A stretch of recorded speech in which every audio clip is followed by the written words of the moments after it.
නමෝ තස්ස භගවතෝ අරහතෝ සම්මා සම්බුද්දස්ස නමෝ තස්ස භගවතෝ අරහතෝ සම්මා සම්බුද්දස්ස නමෝ තස්ස භගවතෝ අරහතෝ සම්මා සම්බුද්දස්ස.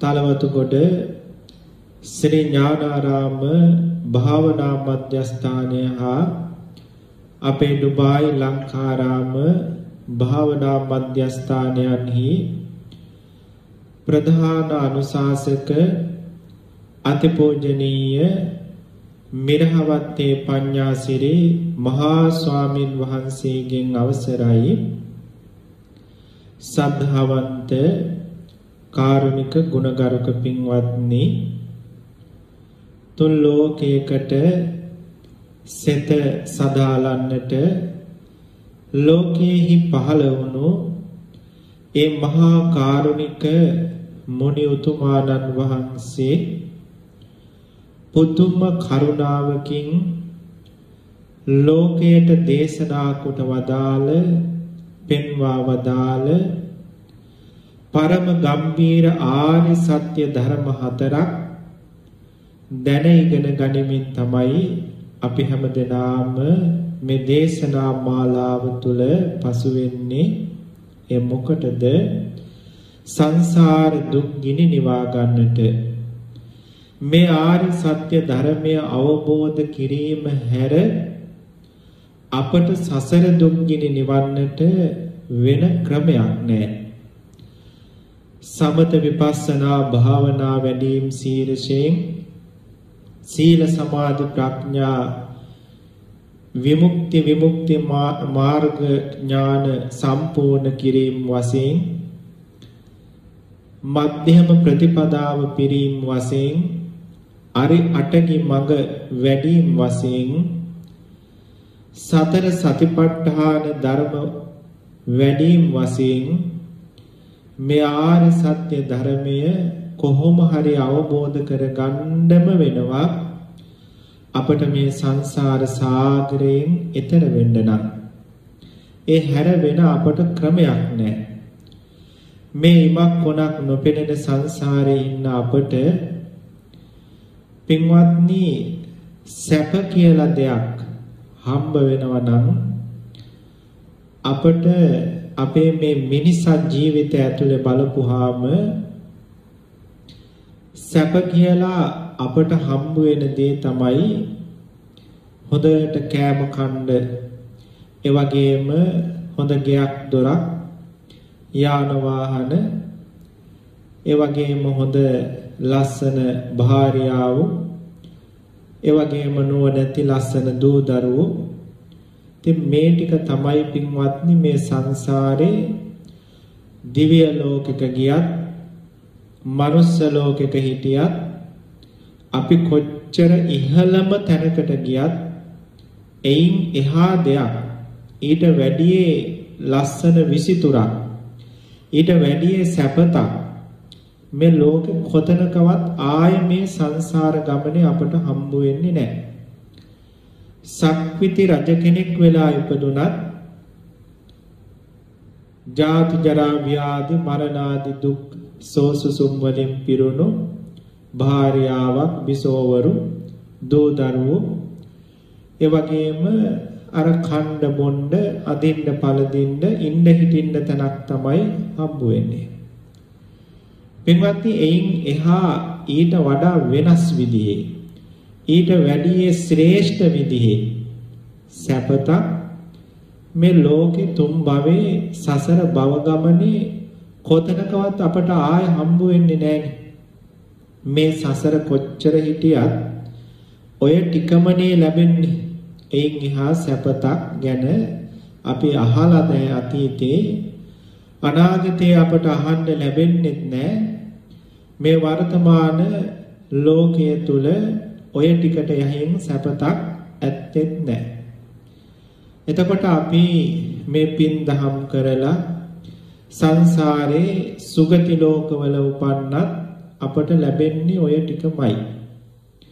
පින්වත්නි තව අනවත්‍රාග්‍ර සංසාරේ කල්ප කෝටි ගාණක් හිටියත් අපට ලැබෙන්නේ ඔය ටිකමයි. එතකොට සැප කියන පැත්ත බලනකොට ඔය ටිකමයි සංසාරේ හම්බ වෙන්නේ, ඔයින් එහා දෙයක් හම්බ වෙන්නේ නැහැ. හැබැයි ඔය ටික විඳින්න මේ සංසාරේ ඉන්නකොට හම්බ වෙන දුක් ටික බැලුවොත් මේ සසර මනුලොව අපි විඳවන දුක් අපි කතා කළා. ඒ දුක් ටිකට අමතරව මේ සසර ඊට වැඩිය ලොකු දුක් තියෙනවා. දැන් මනුලොව අපි විඳින සැපයට වඩා වෙන සැප කොහෙවත් නැහැ. ඒ කියන්නේ දිව්‍ය ලෝකෙක ගියත් ඔය ටිකම දිව්‍යමය වශයෙන් ලැබෙනවා එච්චරයි.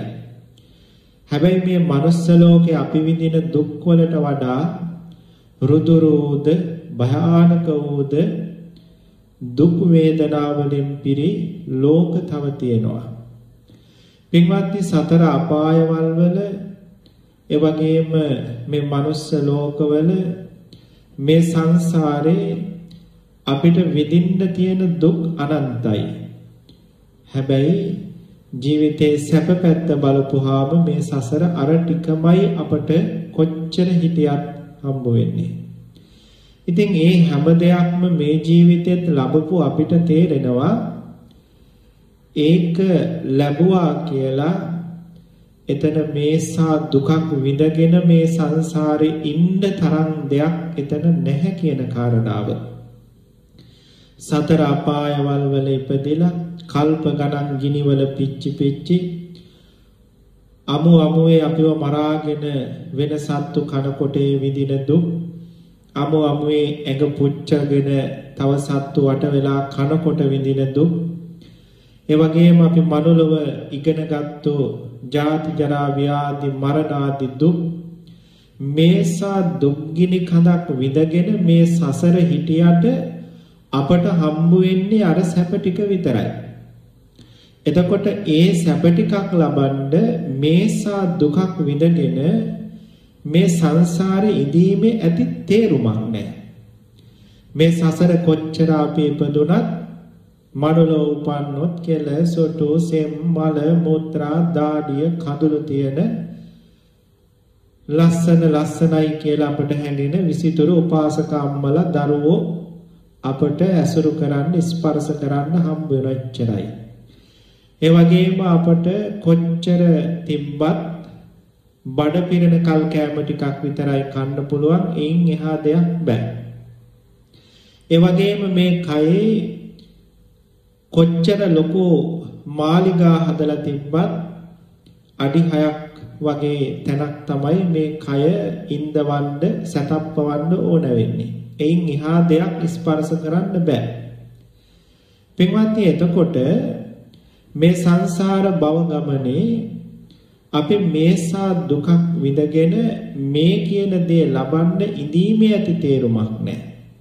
නුවණින් කල්පනා කරලා බැලුවොත් ලෞතර සම්මා සම්බුදුරජාණන් වහන්සේ ඇයි අපට මේ සංසාර සාගරේ ඉන්නේ නැතුව මේකෙන් ඈතර වෙන්න කියලා දේශනා කළේ? පින්වත්නි ඔන්න ඔය කියන සැපත වෙනුවෙන් මේ සසර හිටියොත් අපට විඳින්න වෙන දුක් අනන්ත හින්දා. තුල්ලෝකාග්‍ර බුදුරජාණන් වහන්සේ මේ ධර්මයේ ඇතුලේ පෙන්වුවා ලස්සන කතාවක්. පින්වත්නි අපි මේ ලෝකේ තියෙන පස්කම් සැප, ඒ කියන්නේ ඇස කන නාසය දිව ශරීරය කියන මෙවුව පිනවන එක තමයි මේ ලෝකේ තියෙන පස්කම් සැප කියන්නේ. දිව්‍ය ලෝකවල යන්නේ ඔය පස්කම් සැප වැඩිපුර ටිකක් විඳින්න. මනුස්ස ලෝකෙ පිනේ හැටියට තරමකින් ඕක හම්බ වෙනවා. මේ පස්කම් සැප අතර තියෙන ලොකුම සැපේ තමයි පින්වත්නි කාම සැප කියන්නේ. එතකොට මේ කාම සැප කියන එක හිඟන පැලේ ඉන්න හිඟන්නටත් ඒ වගේම රජමැදුරක ඉන්න රජතුමාට එකම වින්දනයක් එකම සපතක් තමයි දැනෙන්නේ. එයින් එහා එකක් ලැබෙන්නේ නැහැ. එතකොට ඒකත් බුදුරජාණන් වහන්සේගේ ධර්මයේ පෙන්නවා මේක මේ සිත ඒ වෙලාවට විපිලිසර වෙලා තියෙන හින්දා රාගයෙන් ඒක සැපතක් වාගේ දැනුණට ඒක දුකක් කියන එක බුදුරජාණන් වහන්සේ පෙන්නවා. වේදනාත්‍රිකයක් තියෙන ඕනම දෙයක් කරනකොට සුඛ වේදනා, දුක්ඛ වේදනා, උපේක්ඛා වේදනා කියලා. එතකොට මේ වේදනාත්‍රිකය අතර ඒක දුක්ඛ වේදනාවක්. හැබැයි රාගයෙන් හිත මුසපත් වෙලා තියෙන හින්දා එතන සිත විපිරිසර වෙලා තියෙන හින්දා ඒ දුක්ඛ වේදනාව ඒ කෑගගහ විදින දුක්ඛ වේදනාව සුඛයක් හැටියට සත්වය අරගෙන තියෙනවා. නමුත් බුදුරජාණන් වහන්සේගේ ධර්මයේ පෙන්නවා මල මුත්‍රාද රත්තරන්ද පස්ද එකහා හගින්නේ මේ ලෝකේ සිත විපිලිසර වුණු උම්මන්තකය. රාගයෙන් සිත උම්මන්තක වුණාම ඒ මල මුත්‍රාද ඒ සියල්ල ඒ වගේම දුක්ඛ වේදනාවද සියල්ල සැපයක් හැටියට දකිනවා සංඥා විපර්යාසය නිසා. ඒ නිසා මේ ලෝකේ සත්‍යෝ ඒක මේ ලෝකේ තියෙන ශ්‍රේෂ්ඨම සැපේ වශයෙන් හිතුවට ඒකට ආසා කළාට ඒක නොවනසින් බලන කෙනෙකුට දුක්ඛ වේදනාවක් කියන එක බුදුරජාණන් වහන්සේ පෙන්නවා. පින්වත්නි, එතකොට මේ ලෝක ධාතුවේ මේ සසරට අපි කලකිරෙන්න ඕනේ ඔන්න ඔතනයි. මේ සංසාර සාගරේ අපි කොච්චර හිටියත් මේ අනවත්‍රාග්‍ර සංසාර සාගරයක පින්වත්නි අපි විඳපු සැප හරි අල්පයි. අපි රැවටිලා අපි ඇත්ත සැටියට තේරුම් ගන්න බැරිකම නිසා තමයි සසර උප හැම භවයකම මේ කියන සැප සම්පත් ශ්‍රේෂ්ඨයි කියලා හිතාගෙන අර අනන්ත වූ සංසාර දුක අපි හැම වෙලාවෙම උරුම කරගත්තේ. බුදුරජාණන් වහන්සේ පෙන්නවා මේ සැපත විතරක්ම ජීවිතේ සසරදී අපිට හම්බ වෙනවා නම් මේ සසර හිටියට කමක් නැහැ. හැබැයි මේ අපි දකින සැපත අල්ල ගන්නකොටම මේ සංසාරේ තියෙන අප්‍රමාණ දුක් සෝසුසුම් ටිකත් අපට ඒත් එක්ක උරුම වෙනවා. අන්න එතනයි තියෙන ප්‍රශ්නේ. සැපත විතරක්ම ගන්න පුළුවන් නම් දුක අයින් කරලා පින්වත්නි මේ සසරට ආසා කළාට කමක් නැහැ. හැබැයි මේ සංසාරේ ඉන්න අපට එක පුංචි සැනසෙල්ලක් එක පුංචි සතුටක් සැපයක් අයිති කර ගන්නකොට ඒත් එක්ක විශාල දුක් ගින්දරක් අපේ ජීවිතවලට අයිති වෙනවා. අන්න එතන තමයි පින්වත්නි මේ සසර තියෙන ජරා ගතිය අසික්කිත ගතිය තියෙන්නේ. මේ සංසාරේ ප්‍රිය කරන්න ආසා කරන්න මේ සසර විසිතුරක් දකින්න ලස්සන සුන්දර දෙයක් මේ සංසාරේ නැහැ කියලා බුදුරජාණන් වහන්සේ පෙන්වුවේ ඒකින්ද. ඒ නිසායි පින්වත්නි මේ අපි දුක් මහන්සි වෙලා අපේ කාලයත් ඥානයත් උත්සාහයත් යොදලා ලෞතර සම්මා සම්බුදුරජාණන් වහන්සේලා පෙන්නපු මේ ලෝකේ ලස්සන තැනක් තියෙනවා. ඒ ලස්සන තැන සැප විතරයිමයි තියෙන්නේ. දුක් සෝසුසුම් නැහැ. ඒ සැපට අපි කවදා හරිපත් වුණොත් කවදාකවත් ඒ සැප අපට නැති වෙන්නේ නැහැ. මේ ලෝකේ තියෙන අනිත් හැම සැපයක්ම විඳිනකොට එපා වෙන එකක්. කලකිරෙන එකක්. පිළිකුල් හිතෙන එකක්. එපා වෙන එකක් තියෙන්නේ. නමුත් ලෞතර බුදුරජාණන් වහන්සේ පෙන්නපු මේ සැපත විඳින්න ආසා හිතෙනවා. ඒක කවදාවත් දුකකට පෙරලෙන්නේ නැහැ. කවදාවත් එපා වෙන්නේ නැහැ. කවදාකවත් ඒක තුල තියෙන සැනසෙල්ල සතුට නැති වෙන්නේ නැහැ. ඒක සදාකාලිකයි. ඒ සදාකාලික සියලු දුක්සෝසුම් වලින් මිදුණු පරම සැපත සැනසෙල්ලටපත් වීම හැර මේ සංසාර සාගරේ ඉඳීමේ කොතනකවත් අර්ථයක් නැහැ. එනිසායි තථාගත සම්මා සම්බුදුරජාණන් වහන්සේලා ලෝකෙට පහළ වෙලා දේශනා කරපු මේ ධර්මය පින්වත්නි අපට ඕන වෙන්නේ. මේ ධර්මයේ ඉගෙනගෙන මේ ධර්මය අවබෝධ කරගෙන කොහොම හරි මේ සංසාරයෙන් ඈතර වෙලා අරසා සැපතකට සැනසෙල්ලකට අපිපත් වෙන්න ඕනේ පින්වත්නි ඒකින්ද. ඒ නිසායි අපි හැමදෙනාගේම මේ උතුම් උත්සාහය අපට මේ යොදන උත්සාහය ඒ සාන්ත අමා නිවන් සැනසෙල්ල කියන මේ සංසාර දුක් වලින් අබමල් රේණුවක්වත් නැති ඒ උතුම් සැනසෙල්ල උදාපත් කර ගන්නටම පාරමී ධර්මයක් වේවා කියන ප්‍රාර්ථනාවෙන්ම මේ බුදුබණ ටික අහන්න ඕනේ. පින්වත්නි වෙනනම් සරණක් සැනසෙල්ලක් මේ සතර ගමනේ අපට ඇත්තේ නැති නිසා අපි පහුගිය දේශනාවේ ඉගෙන ගත්තා රූප ධර්ම කීපයක්. අපි දැන් රූපස්කන්ධය ගැන ඉගෙන ගන්නේ. අපේ සාමාන්‍ය මනසට හම්බ වෙන දුක් ගැන අපි දැන් මේ වෙනකොට කතා කරලා තියෙන්නේ. දැන් අපි පරමාර්ථ වශයෙන් මේ දුක දකින්න හදන්නේ. ඒකට පරමාර්ථ වශයෙන් බුදුරජාණන් වහන්සේ පෙන්නපු රූප, වේදනා, සංඥා, සංකාර, විඥාන කියන මේ පංචස්කන්ධය පිළිබඳ පොඩි දැනුමක් තියෙන්න ඕනේ. ඉතින් ඒකින්ද තමයි අපි මේ පංචස්කන්ධය පිළිබඳ මේ දේශනා කීපෙදී මේ කතා කරන්නේ. ඒකේ රූපස්කන්ධයේදී ඉස්සරෝම අපි රූප 28ක් තියෙන බව ඉගෙන ගත්තා. ඒකේ මුල් රූප 18 සම්මසන රූප වශයෙන් ඉගෙන ගත්තා. ඊළඟට තව රූප 10ක් තියෙනවා. ඒ රූප 10න් ආකාශ ධාතුව තමයි අපි පසුගිය දේශනාවේදී දීර්ඝ වශයෙන් සාකච්ඡා කළේ. දැන් අපේ පින්වතුන් දන්නවා අවකාශ ධාතුව කියන්නේ මොකක්ද කියන කාරණාව. ඒ අවකාශ ධාතුවේ අනුසාරයෙන් අපේ මේ ශරීරයේ තියෙන හැම ශරීර අංගයක්ම පුංචි පුංචි පඨවි ආදී ධාතු උස්සන්න පුංචිම අංශු එකට කියන නම රූප කලාපනේ. ඒ පුංචිම අංශු එකකට එකක් නොගෑවි ඒ හැම රූප කලාපයක් වටේටම හැම අංශුවක් වටේටම මේ අවකාශ ධාතුව තියෙනවා කියන කාරණාව අපි දැන් දන්නවා.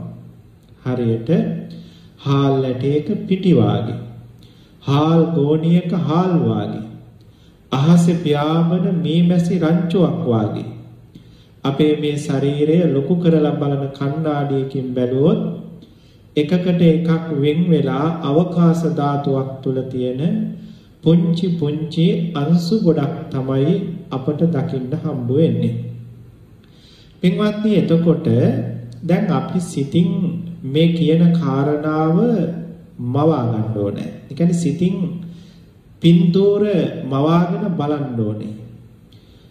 අපි මේ කියන්න යන දැන් කාරණාව පොතක ඇඳලා පෙන්නොත් ටක් ගාලා මනසට දාගන්න පුළුවන්. හැබැයි දැන් මම මේ දේශනා ස්වරූපයෙන් වචන ස්වරූපයෙන් කියන මේ කාරණාව වචන ටික අහගෙන ඉඳලා චිත්‍ර කතාවක් හිතේ මවා ගන්නවා වගේ අපේ පින්වතුන් මේ කියන කාරණාව හිතෙන් රූප මවමින් තමයි ශ්‍රවණය කරන්න ඕනේ. කියන කාරණාව හිතෙන් දකින්න ඕනේ. අද අපට ඉගෙන ගන්න තියෙන්නේ විඤ්ඤාති රූප ගැන. විඤ්ඤාති රූප දෙකක් තියෙනවා. කාය විඤ්ඤාති, වචී විඤ්ඤාති කියලා. ඒකෙන් ඉස්සරෝම අපි කතා කරමු කාය විඤ්ඤාති රූපය පිළිබඳව.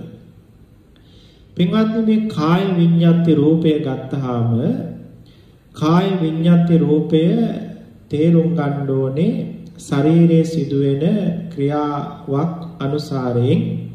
හැබැයි මේ ක්‍රියාවක් අනුසාරයෙන් කාය විඤ්ඤාති රූපය තේරුම් ගන්න ඉස්සර වෙලා දැන් ඔබේ හිතේ විෂුවල් එකක්ම වෙලා තියෙන්න ඕනේ.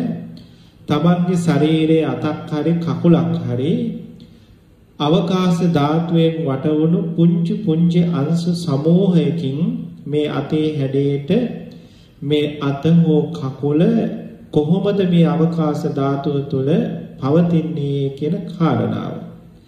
දැන් පොඩ්ඩක් නුවණින් කල්පනා කළොත් අර අහසේ යන මේ මැසි රංචුවක් වාගේ මගේ මේ අත කකුල එකකට එකක් වෙන් වෙලා තියෙන නොගෑවි අවකාශ ධාතුවෙන් වට වෙලා තියෙන පුංචි පුංචි තිත් සමූහයකින් අංශ සමූහයකින් හරියට නිකන් වැලි ටිකක් තෙත් කරලා අර මුහුදු වැල්ලේ අතක හැඩයට අතක් හැදුවා වාගේ මගේ අත පුංචි පුංචි අංශු වලින් තමයි නිර්මාණය වෙලා තියෙන්නේ. අංශු ටික වෙන වෙනම මේ අවකාශය තුල පවතින හැටි අපට දැන් සිතෙන් රූප මවාගෙන බලන්න පුළුවන් වෙන්න ඕනේ.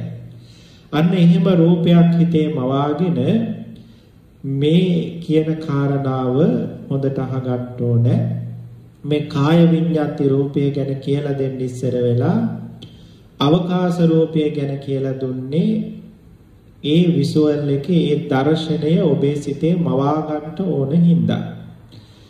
පින්වත්නි මේ මහා භූතයන්ගෙන් නිර්මිත වුණු රූපකය කියන එක.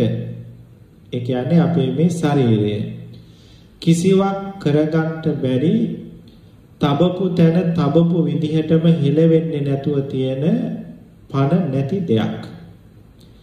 කෑම බීම කතා කිරීම අත්පා එසවීම එවැගේම අත්පා පහත් කිරීම කායික මේ සියලුම ක්‍රියා සිදු කරන්නේ සිතේ බලයෙන්. සිත නැති වුණොත් මේ කය වේලිච්ච දර කොටයක් වාගේ දාපු තැන එහෙම්මම දිරලා යනවා. ඉතින් එහෙමනම් මේ කියන රූපකය ක්‍රියා කරවන්නේ ක්‍රියා වෙන්නේ සිතේ බලයෙන්. කායික ක්‍රියාවක් සිදු කරන්න යම්කිසි උත්සාහයක් ඇති වුණාම එහෙම උත්සාහයක් සහිත චේතනාවක් සිතක් පහළ වුණාම පින්වත්නි අපේ ශරීරයේ මෙන්න මෙහෙම ක්‍රියාවලියක් සිද්ධ වෙනවා. දැන් සාමාන්‍යයෙන් ගිනි පුකුරක් හට ගන්නකොට ගිනි දැල්ලක් හට ගන්නකොට ඒ ගිනි දැල්ලත් එක්කම ආලෝකය කියලා දෙයක් හට ගන්නවා. දැන් අපි කරවල කාමරයක ගිනි කූරක් ගහපු ගමන්ම ගින්දර හට ගන්නවා. ගින්දරත් එක්කම මුළු කාමරේම පෙරපස නොවි ආලෝකයක්ද පැතිර යනවා. මේ කාරණා දෙකම සිද්ධ වෙනවා. ගින්දරක් හට ගන්නවා. ගින්දරත් එක්කම කාමරය පුරා ආලෝකයක්ද පැතිරලා යනවා. මෙන්න මේ වාගේ යම්කිසි ක්‍රියාවක් කරන්න සිතක් පහළ වුණාම ඒ සිතේම බලයෙන් ඒ සිත විසින් උපදවනු ලබන වායෝ ධාතුව උස්සන්න වුණු රූප කලාප සමූහයක් ශරීරයේහි ඒ ක්‍රියා කරන්නට අවශ්‍ය අවයවයන් තියෙන තැන්වල පැතිරිලා යනවා. පින්වත්නි ඒකට කියනවා චිත්තජ රූප කියලා. අන්නේ චිත්තජ රූපයන්ගෙන් කරන තල්ලු කිරීමෙන් තමයි මේ ගමනාදී ක්‍රියාවන් සිද්ධ වෙන්නේ. එහෙම ඇතිවන චිත්තජ වායෝ ධාතුව ඒ රූප ටිකට ඒ ක්‍රියාව සිදුවීමට සුදුසු පරිදි ශරීරයේ උස්වීම පහත් වීම හැකිලීම් දිගහැරීම් කියන මේ ඒ සැටියට ඒ අතට අභිමුඛව ඒ ශරීර අවයවයන් ක්‍රියා නොකළොත් සුදුසු පරිදි ක්‍රියාසිද්ධිය කරගන්න සිද්ධ වෙන්නේ නැහැ. ඒ කරන්න යෝජිත ක්‍රියාසිද්ධියට සුදුසු පරිදි ඒ රූප සමූහය ඒ දිශාවට අභිමුඛ කරවන්නා වූ එක්තරා රූප ධර්මයක් තියෙනවා. අන්නේ රූප ධර්මය තමයි පින්වත්නි මෙතන මේ කාය විඤ්ඤාති රූපය කියලා කියන්නේ. දැන් මෙහෙම කිව්වට එකපාරම අපේ පින්වතුන්ට තේරෙන්නේ නැහැ. මම හිතන ලස්සන උපමාවකින් කාරණේ පැහැදිලි කරන්නම්. පින්වත්නි දැන් අපේ අත හරි කකුල හරි අපට උස්සන්න ඕනේ. මෙහෙම අත හරි කකුල හරි අපට උස්සන්න ඕන වුණාම දැන් ඉස්සරෝම අපි දන්නවා අත කොහොමද තියෙන්නේ? පුංචි පුංචි අංශු ගොඩකින් අත හැදිලා තියෙන්නේ. දැන් එතකොට මේ තියෙන පුංචි පුංචි අංශු ටික ක්‍රියා සමූහයක්. ඒ කියන්නේ ඔබ හිතන්න එපා මේ පුංචි පුංචි අංශු ටික උපන්දා ඉඳලා මැරෙන කල්ම අතේ එහිම්මම තියෙනවා කියලා. මේ අංශු ටික ක්‍රියා සමූහයක් නිසා මොහොතකදු නොපැවති ඉපදීමති බිදි පවතින ධර්මතා පරම්පරාවක් තමයි මේ පුංචි පුංචි රූප කලාප ටික කියලා කියන්නේ. එතකොට මෙන්න මේ ශරීරයේ අතේ තියෙන අතේ හරි කකුලේ හරි තියෙන මේ පුංචි පුංචි අංශු ටික ඔහොම ඉපදිපිති බිදි අවකාශ ධාතුව තුළ පවතිනකොට අපට අත උස්සන්න ඕනි කියන සිත පහළ වෙනකොටම ඔය කියන අත පුරාවටම ඔය පුංචි පුංචි රූප කලාප අස්සේ අවකාශ ධාතුව අධික රූප කලාප ගොඩක් එකපාරම සිතේ බලයෙන් චිත්තජ රූප වශයෙන් පහළ වෙනවා. දැන් ඍතුව නිසා පෙර නොපැවති රූප හට ගන්නවානේ. ආහාර නිසා ශරීර රූප හට ගන්නවානේ. සංසාර කරපු කර්මයන් නිසා රූප හට ගන්නවානේ. ඒ වගේම සිත නිසා රූප හට ගන්නවා. මෙන්න මේ සිත නිසා හට ගන්න රූප ගොඩක් අර මුළු ශරීරය ඒ අත පුරාවම රූප ඇතුලේ පැතිරිලා උපදිනවා.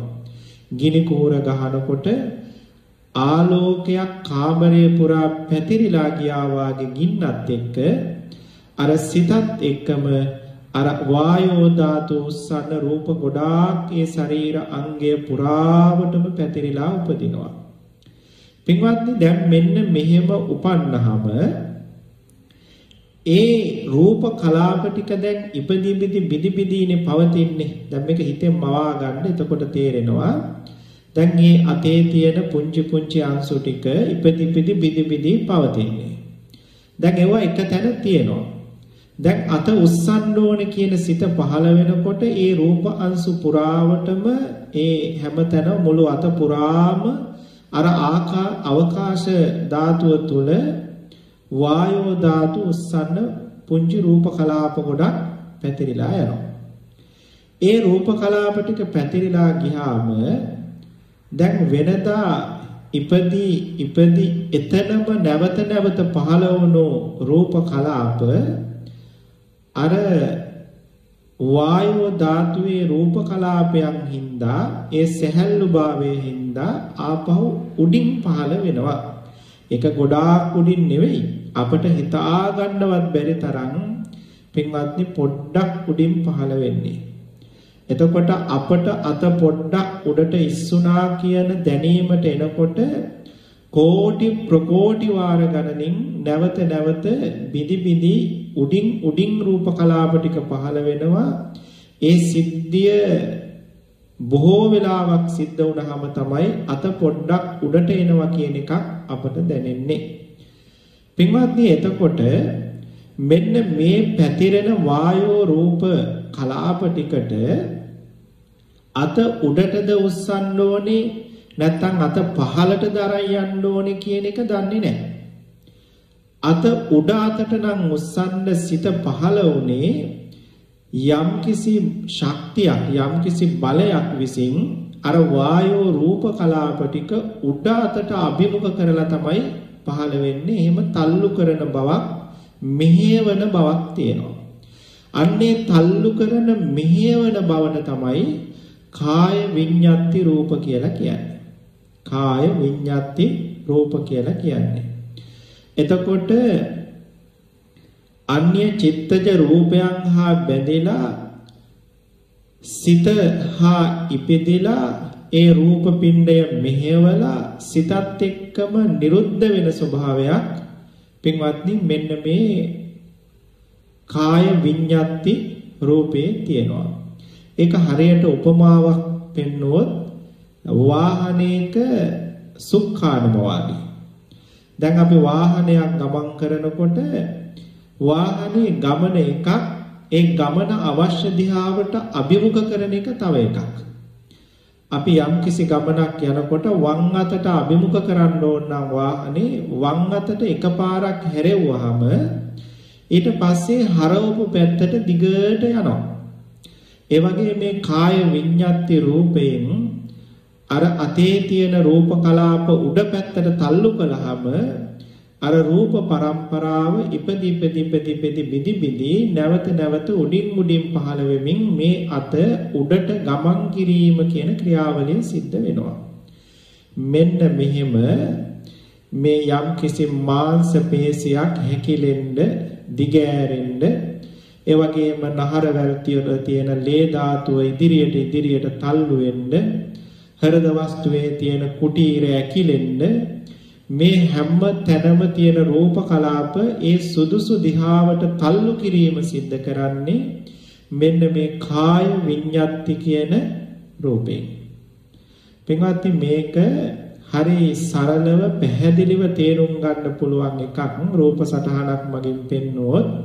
ඉතින් මේ පින්වතුන් නැවත වතාවක් මේ කියපු කාරණාව අහලා මේ කාය විඤ්ඤාති රූපය ගැන සඳහන් වෙන පොතක් කියවලා මේ රූපය තේරුම් ගන්න, මේ රූපයේ අනුසාරයෙන් අපට පුළුවන් මේ ලෝකෙ සිද්ධ වෙන, අපේ ශරීරයේ සිද්ධ වෙන බොහෝ ක්‍රියාවන් තේරුම් බේරුම් කරගන්න.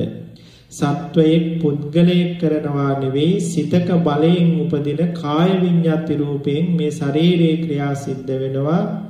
මම ගියා, මම අත ඉස්සුවා, මම කකුල ඉස්සුවා කියන මේ බවක් අපට දැනෙන්නේ මේ රූපයන් පිළිබඳ අපි හරියටම දන්නේ නැති හින්දා. පින්වත්නි, එහෙමනම් මෙන්න මේක තමයි කාය විඤ්ඤාති රූපය කියලා කියන්නේ. එතකොට එක් ක්‍රියාවක් සිදු වෙන්නේ එක් සිතකින් හා ඒ සිතකින් උපදින රූපයන්ගෙන්ම නෙවෙයි.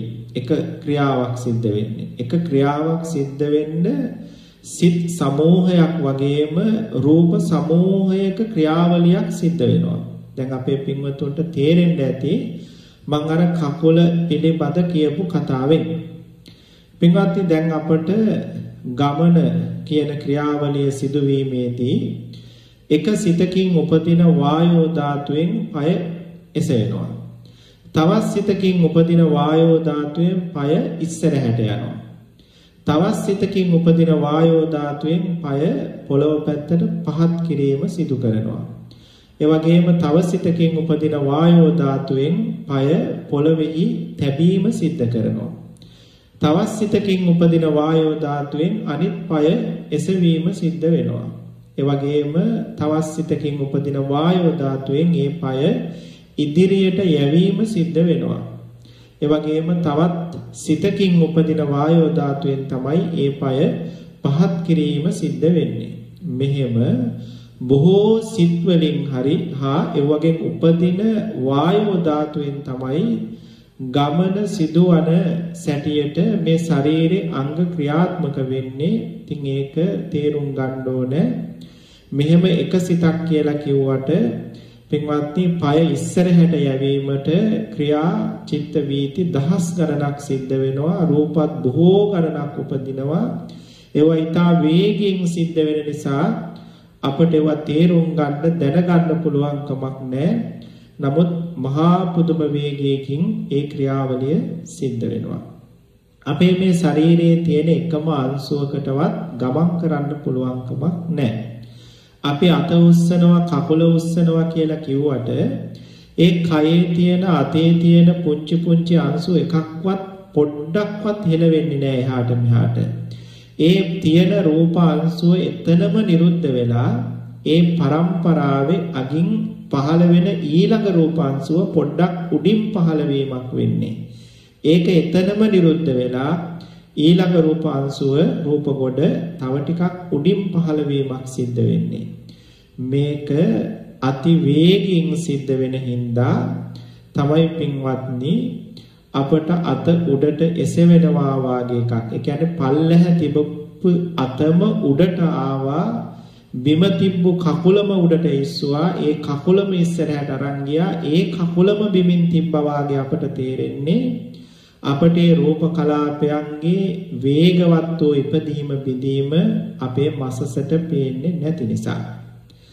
පින්වත්නි, යම් වේගයකින්ද රූප කලාපයක් ඉපදිලා පැවතිලා බිඳෙන්නේ අන්නාර පවතින වේගයට වඩා වේගයකින් අපිට කකුල ඉස්සරහට අරන් යන්න පුළුවන් වුණොත් තමයි අපේ මේ මෙතන තිබ්බු කකුලම ඉස්සරහට අරන් යන්න පුළුවන් වෙන්නේ. නමුත් ආලෝකයේ වගේ 100,000 ගුණයක වේගයකින් අපි කකුල ඉස්සරහට අරන් ගියත් අප පරාද වෙනවා. රූප කලාපයේ ඊටත් වඩා ඉක්මනින් ඉපදිලා බිඳීමටපත් වෙනවා. ඉතින් ඒ නිසා ධර්මයේ පෙන්නනවා පවතින කකුල, ඒ කියන්නේ බිම තිබ්බු කකුල නෙවෙයි අපි උඩට ගත්තේ, උඩ තිබ්බු කකුල නෙවෙයි අපි ඉස්සරහට අරන් ගියේ, ඉස්සරහට අරන් ගියපු කකුල නෙවෙයි අපි බිමින් තිබ්බේ. ඒ හැම වෙලාවෙම පින්වත්නි එතන තිබ්බු අර පුංචි පුංචි අංශ ටික කකුල හැදිලා තිබ්බු පුංචි පුංචි රූප කලාප ටික එතනම බිඳෙනවා. ඒ පරම්පරාවේ අගින් උඩින් ඉස්සරහින් නැවත රූපාංශ පහළ වීම නිසා තමයි අපට මේ ගමනාදී ක්‍රියා පේන්නේ. ඉතින් මේ කියපු කතාව ටිකක් ගැඹුරු ඇති. හැබැයි පින්වත්නි, අතහරින්නේ නැතුව ආපහු පාරක් දන්න අයගෙන් මේක අහලා තමන්ට තේරෙන කම්ම විමසන්න ඕනේ. මං කියවනේ මේ ධර්මයේ ඉගෙන ගන්න දෙන්න ඕනේ අතදරුවෝ කියන තැන ඉඳලා. බුදුරජාණන් වහන්සේගේ ධර්මයට අපි එන්න ඕනේ අතදරුවෙකුගේ තැනකදී. අතදරුවගේ ස්වභාවය තමයි එකම දේ තේරෙන කල දෙමව්පියන්ට සමහර වෙලාවට තරහ යන කම්ම එකම දේ නැවත අහා කොහොම හරි තේරුම් ගන්න උත්සාහ කරන එක පුංචි දරුවන්ගේ ස්වභාවයක්. ඉතින් අන්න ඒ වාගේ අපිත් මේ ධර්මය අපට තේරෙන කල්ම මේ ක්‍රියාවන් අපේ ඔළුවට වැටෙන කම්ම පින්වත්නි නැවත අහලම මේක තේරුම් ගන්න ඕනේ. ප්‍රශ්න කරලම මේක තේරුම් ගන්න ඕනේ. ඉතින් එහෙම තමයි මේ බුදුරජාණන් වහන්සේගේ ගැඹුරු දහම් කාරණාවන් අපි තේරුම් ගන්නෙ. ඉතින් අපේ පින්වතුනුත් ඒකට උත්සාහවත් වෙයි කියලා අපි අදහස් කරනවා. පින්වත්නි, එතකොට දැන් මේ කාය විඤ්ඤාති කියන එකේ තේරුම තමයි හෙළවෙන කායාංග. ඒ කියන්නේ මේ ශරීරයේ අවයව කරන කොටගෙන පුද්ගලයන්ගේ අදහස හඟවන ධර්මය කියන එක තමයි කාය විඤ්ඤාති කියන එකේ ස්වභාවය. දැන් අපේ මහත්යාට අතක් උස්සන්න සිතක් පහළ වුණා, හැඟීමක් අදහසක් පහළ වුණා කියලා ඉස්සරහින් ඉන්න මට පේන්නේ නැහැ. මට තේරුම් ගන්න බෑනේ. හැබැයි මම ඒ බව තේරුම් ගන්නේ අපේ මහත්යාගේ අත හෙලවෙන එක දිහා බලලා. හරි, අපේ මහත්යාට අත උඩට උස්සන්න සිතක් පහළ වුණා කියලා අර හෙලවෙන ශරීරාංගය දිහා බලලා තමයි අර පහළ වුණු හිත නැත්තම් ඒ පහළ වුණු අදහස ඉස්සරහින් ඉන්න කෙනෙක් තේරුම් ගන්නෙ. මෙන්න මෙහෙම සිතේ අදහස ඉදිරියෙන් ඉන්න පුද්ගලයෙකුට හඟවන ධර්මතාවය කියන එක තමයි කාය විඤ්ඤාති කියන වචනේ තේරුම. දැන් පින්වත්නි, පුද්ගලයෙකු විසින් කරන ගමනාදී යම් කිසි ක්‍රියාවක් සිදු කරනකොට ඒ කෙනාගේ ඒ ක්‍රියාව තුළ කකුල් හෙලවෙනකොට, අත් හෙලවෙනකොට, ශාරීරිය ඉස්සරහට යනකොට ඒක දිහා බලාගෙන ඉඳලා තමයි මේ පුද්ගලයා මේ අසවල් දේ කරනවා කියලා ඒ පුද්ගලයාගේ අදහස ඉදිරියෙන් ඉන්න කෙනා දැනගන්නේ. එබඳු දැනීමක් ඇති වෙන විදිහට ක්‍රමානුකූලව පිළිවෙලකට අපේ මේ ශාරීරියේ අංග චලනය වෙන්නේ කාය විඤ්ඤාති රූපයේ හින්දා. මොකද අපේ සිතට බෑනේ කය හොලවන්න. අපි හිතුවට මේ සිත කියලා කියන්නේ අති සූක්ෂම වූ ධර්මයක්. අපේ සිතට බෑ කය හොලවන්න. සිතෙන් කරන්නේ ඒ උස්සන්න ඕනේ කියන සිත පහළ වෙනකොට මේ කියන කාය විඤ්ඤාති රූප පරම්පරාව අර වායෝ ධාතු සන්න රූප පරම්පරාව ඒ ශරීර අංගයේ තියෙන තැන පහල කරලා මේ කාය විඤ්ඤාති රූපයේ බලෙන් ඒ රූප කලාප අවශ්‍ය දිහාවට අභිමුඛ කරවලා පහල කරන එක. සිතෙන් කරන්නේ අදහස ඇති කරන එක විතරයි. ඒ උස්සන්න ඕනේ කියන අදහසත් එක්කම තමයි අර ක්‍රියාවලිය සිද්ධ වෙන්නේ. අපට කාමරේ ආලෝකය ඇති කරනවා කියන එක කරන්න බෑනේ. අපිට කරන්න පුළුවන් ගිනි කූර දල්වන එක. ගිනි කූර දල්වන එක ගින්න හට ගන්න එක වෙනම ක්‍රියාවක්. හැබැයි කාමරේ ආලෝකය පැතිරෙනවා කියන එක ඒකත් එක්ක බැඳෙලා පෙරපසු වෙලා නොවි ඇති වෙන වෙනම ක්‍රියාවක්. ඒ වගේ ශරීරයේ කායාංගයක් උස්සන්න ඕනේ සොලවන්න ඕනේ කියලා ඇති වෙන අදහස වෙනම ක්‍රියාවක්. ඒ ක්‍රියාවත් එක්ක බැඳෙලා සිදුවෙන අර අනිත් ක්‍රියාවලිය වෙනම ක්‍රියාවලියක්. පින්වත්නි අපට එතකොට අපේ මේ සිතේ අදහස ඉදිරියෙන් ඉන්න අයට පෙන්වන්න පුළුවන්කම තියෙන්නේ මෙන්න මේ කාය විඤ්ඤාති රූපය අපේ ශරීරයේ තියෙන හින්දා. පින්වත්නි එතකොට එබඳු දැනුමක් ඇතිවන විදිහට ක්‍රමානුකූලව මේ කායෙහි තියෙන අංග චලනය වෙන්නේ අපි මේ දැන් ඉගෙන ගත්තෝ කාය විඤ්ඤාති රූපේ බලයෙන්. ඒ නිසා තමයි මේ විඤ්ඤාති රූපේ අදහස හඟවන උත්සාහයක් අදහසක් නැති වුණත් ඒක එබඳු අදහසක් හඟවන රූපයක්. ඒ නිසා ඒ අදහස ඒ රූපේ ඇති අදහස් දැන ගැනීමට උපකාර වෙන ස්වභාවය අරගෙන මේ රූපයට කාය විඤ්ඤාති රූපය කියලා නම් දාලා තියෙන්නේ. හෙළවෙන කායාංගයක් දැකීමෙන් විඤ්ඤාතිය සිතේ අදහස නොනැති අයට මේ තේරුම් ගන්න පුළුවන් වෙනවා. පින්වත්නි එතකොට අපේ ශරීරයේ මොනවා හරි අංගයක් හෙළවෙනවා නම් ඒ හෙළවෙන එක දිහා බලාගෙන ඉඳලා මෙන්න මේ කාය විඤ්ඤාති රූපය ශරීරය පුරා පැතිර යාමින් නේද සිද්ධ වෙන්නේ කියලා ඔන්න අපට දැන් තේරුම් ගන්න පුළුවන්. අපේ කයෙත් අනිත් අයගේ කයෙත් ඒ කාය විඤ්ඤාති රූපය පහළ වෙන හැටි කය පුරා ඒ කාය විඤ්ඤාති රූපයත් එක්ක අර වායෝ ධාතු උස්සන්න රූප කලාප පැතිරෙන හැටි අපට නුවණින් දකින්න පුළුවන්. දැන් ඔබ සක්මන් කරන වෙලාවට ඇවිදින වෙලාවට කකුල උස්සලා ඉස්සරහට ගෙනියලා බිමට තියනකොට එතන සිදුවෙන විද්‍යාත්මක સિદ્ધාන්තය අපි ඉගෙනගෙන තියෙන ක්‍රමෙත් මේ ක්‍රමයක් අතර පුංචිවත් වෙනසක් නැහැ. පින්වත්නි අපි ඉගෙනගෙන තියෙන්නේ අපේ මසසට පේන විදිහකට.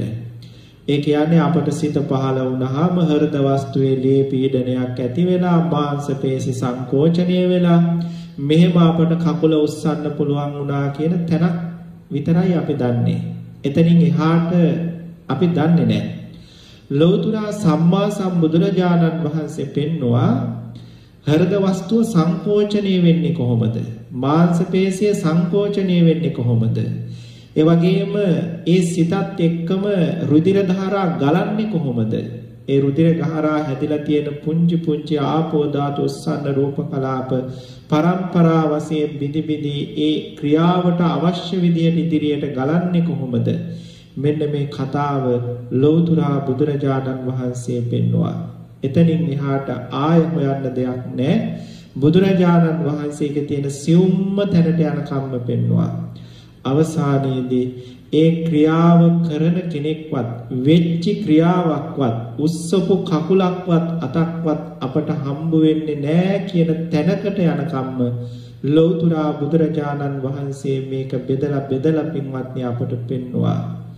ඒකයි ආශ්චර්යය තථාගත සම්මා සම්බුදු දහමේ තියෙන ලෞතර සම්මා සම්බුදුරජාණන් වහන්සේ පෙන්වා වදාළ මෙන්න මේ කාය විඤ්ඤාති රූපය පිළිබඳ අවබෝධය නිවන් දකින්න යන විදර්ශනා වඩන භාවනා යෝගියෙකුට පුදුම උපකාරයි.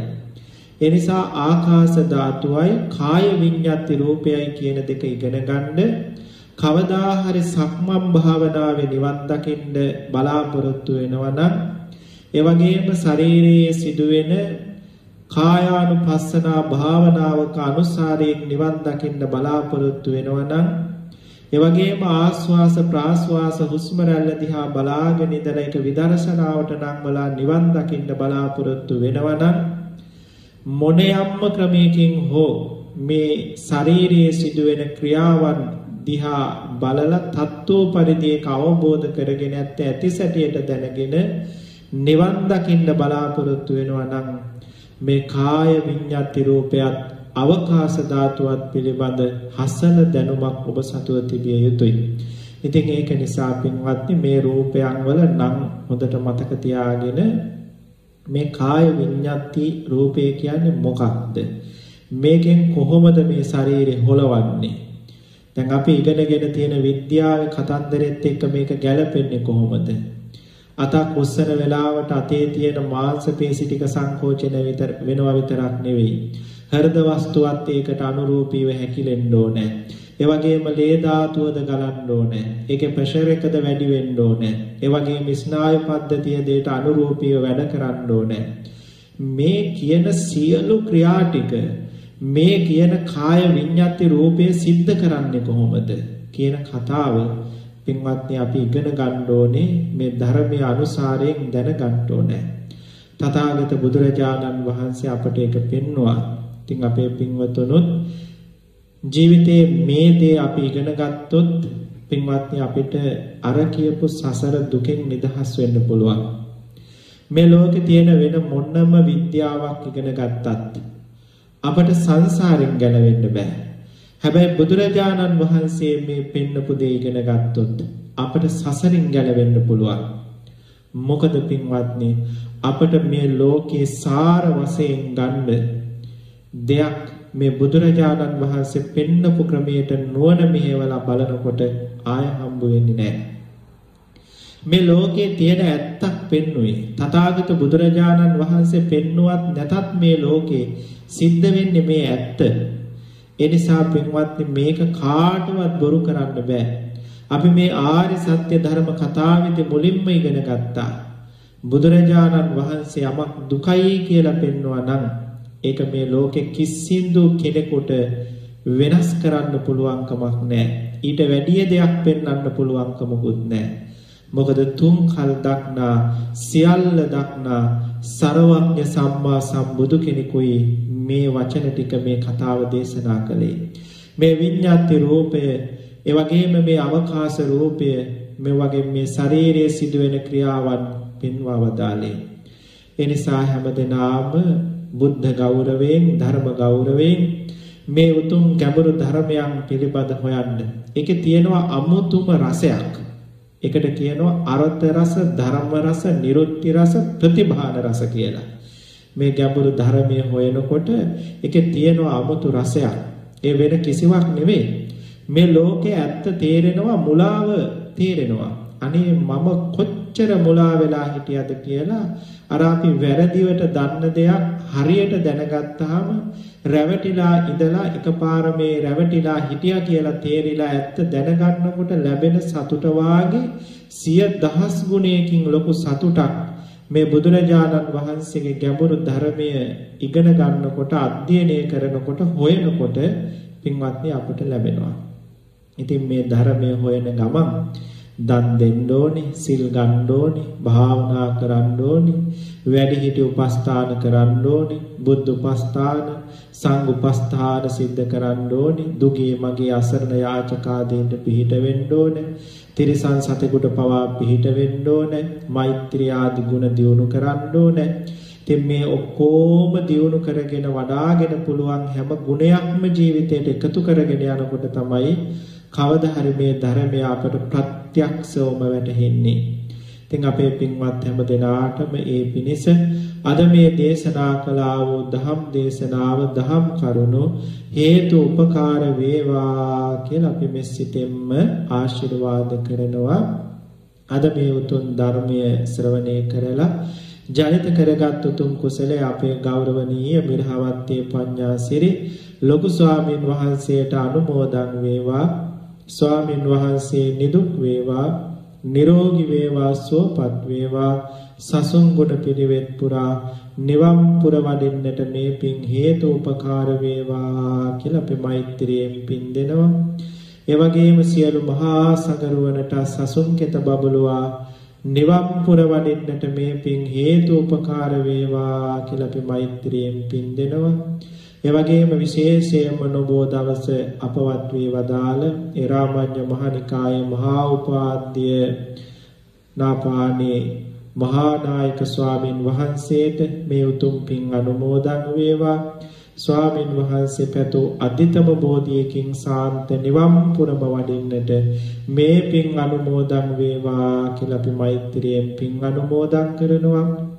ඒ වගේම අද මේ උතුම් දහම් දේශනාව ශ්‍රවණය කරන්ට පැමිණි මව්පිය දූ දරුවෝ හැම දිනාටමත් පවුල්වල සියලු දෙනාටත් නිදුක් නිරෝගී භාවයේ චිර ජීවනයේ ඇතිව මේ රෝග පීඩාදී කිසිදු උපද්‍රවයක් නැතුව රැකී ආරක්ෂා කටයුතු වගේම දරුවන්ගේ අධ්‍යාපන කටයුතුත් බලාපොරොත්තු පරිද්දෙන්ම සාර්ථකව සිද්ධ කරගෙන තව තවත් මෙවන් මහේසාක්‍ය මහානුසම්මාන සම්පන්න පින්කම් තුළින් ජීවිත ගමන සරසවාගෙන නිවන් මගම යාගන්ට ලැබේවා කියලා අපි මෙසිතෙන්ම ආශිර්වාද කරනවා. ඒ වගේම අපේ ඩුබායි ලංකාරාම භාවනා මධ්‍යස්ථානයේ දායක සභාවේ සභාපතිතුමන් ඇතුළු දායක මණ්ඩලයේ හැම දිනාටම සිව්පස දායක කාරකාදී පින්වත් හැම දිනාටම සංඝ උපස්ථාන සිද්ධ කරන පින්බිය පවත්වන්නට ආරාම පූජාදීන් ඒ වගේම නම් අයුරෙන් උදව් උපකාර කරන හැම දිනාටම ස්වාමින් වහන්සේලාගේ දුක සැප සොයා බලායේ කටයුතු කරන හැම දිනාටම මේ උතුම් පින් මේ බුදු පෙරහැරේම නිවනට යන්නට උපකාර වේවා කියලා අපි ආශිර්වාද කරනවා.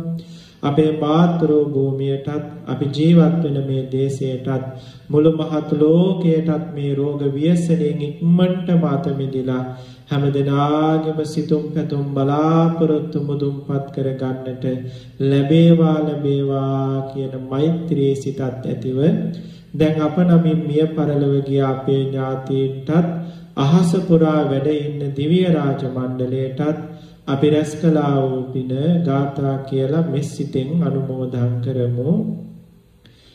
ඉදම් මේ ඥාතීනං හෝතු සුඛිතා හොන්තු ඥාතයෝ ඉදම් මේ ඥාතීනං හෝතු සුඛිතා හොන්තු ඥාතයෝ ආකාසට්ඨා ච බුම්මට්ඨා දේවා නාග මහින්దికා පුඤ්ඤත්තං අනුමෝදිත්වා චිරන් රක්ඛන්තු ශාසනං චිරන් රක්ඛන්තු දේශනං චිරන් රක්ඛන්තු මම් පරං.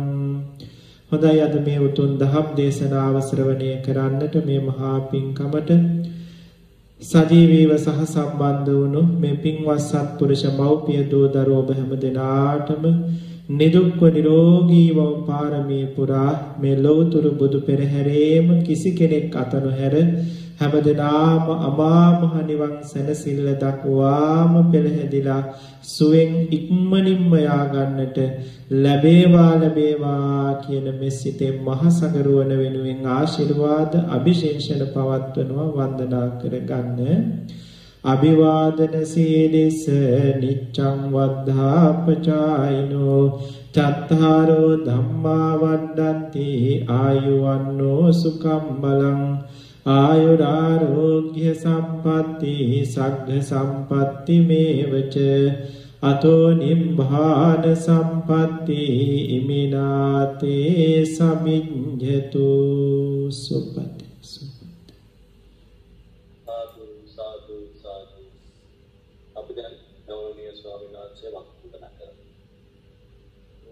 සවන්දාමි බන්තේ සුපතේවා මයා කතං පුඤ්ඤං සාමිනා අනුමෝදිතබ්බං සාදු සාදු අනුමෝදාමි සාමිනා කතං පුඤ්ඤං මයං දාතබ්බං සාදු අනුමෝදිතබ්බං සාදු සාදු අනුමෝදාමි ඕකාස ద్వාරත්තේන කතං සබ්බං අච්චයං කමත මේ බන්තේ කමාමි කමතබ්බං ඕකාස කමාමි බන්තේ සුපත Dutiyampi okasa kamami bante. Supati.